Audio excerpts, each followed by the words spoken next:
Je veux me détourner pour voir cette grande vision, dit Moïse, et pourquoi le buisson ne se consume pas. Exode 3:3. Un buisson en feu qu'aucune main d'homme n'a allumé et qui continue de brûler sans combustible. Image pour Moïse de ce que Dieu pouvait faire avec lui. Image pour les enfants de Dieu dans tous les âges de la grâce, de celui qui veut bien venir demeurer en de pauvres vases de terre aussi insignifiants que le buisson, avant que l'ange de l'Éternel l'eût embrasé.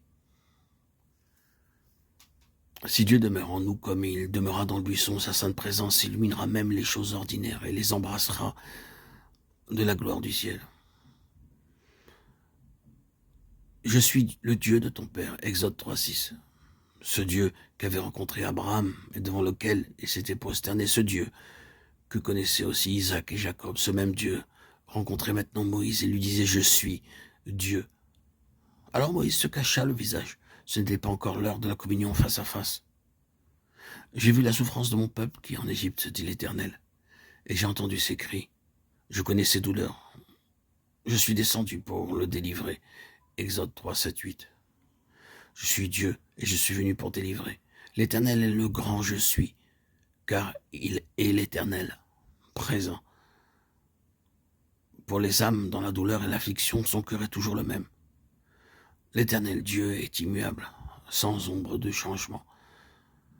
Nous avons besoin de rencontrer Dieu afin qu'il nous ouvre son cœur et nous laisse voir son amour et ses compassions pour un monde perdu. L'amour qui a donné le Fils unique pour notre salut. Qui mesurera jamais l'amour manifesté en Golgotha? Le Père consentant à la mort de son Fils, le Fils consentant à la séparation d'avec le Père par la croix, l'Esprit éternel qui entoure de sa tendresse et de ses soins jaloux les racheter. Maintenant viens, et je t'enverrai afin que tu fasses sortir d'Égypte mon peuple. Exode 3:10. Dieu désirait-il prendre Moïse comme associé? Il vient de dire, je suis descendu pour délivrer. Viens maintenant, toi. D'abord, Dieu s'est révélé à Moïse. Je suis Dieu. Puis, il lui révèle son cœur. J'ai vu l'affliction. Je suis venu. Maintenant, il lui dévoile ses plans pour effectuer la délivrance.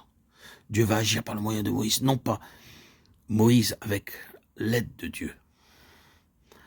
À l'origine de tout service effectif pour Dieu, il faut une rencontre comme celle du buisson ardent. C'est de lui directement que nous devons recevoir l'appel.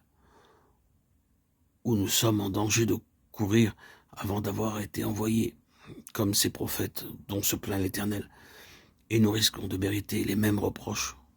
Je n'ai point envoyé ces prophètes, et ils ont couru. Je ne leur ai point parlé, cependant ils ont prophétisé. Voici, dit l'Éternel, j'en veux aux prophètes qui prononcent leurs propres paroles et disent « Il a dit ». Jérémie 23, 21, 31.